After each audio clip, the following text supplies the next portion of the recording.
I depositi bancari in Veneto sono cresciuti di 3,8 miliardi di euro in 6 mesi, quasi 1.000 euro per ogni cittadino della regione.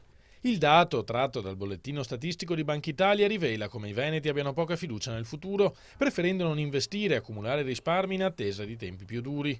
Eppure, secondo il governatore Luca Zaia, un modo per restituire ottimismo ci sarebbe.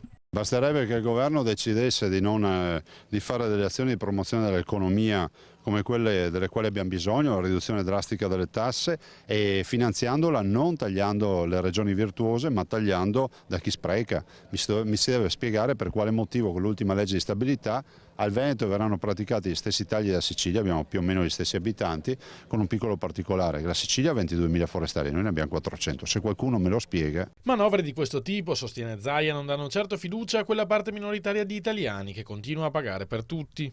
Solo 4 regioni mandano soldi a Roma e una di queste è la regione del Veneto che manda ogni anno 21 miliardi di tasse. Se dobbiamo mandare soldi per pagare gli sprechi degli altri diciamo no.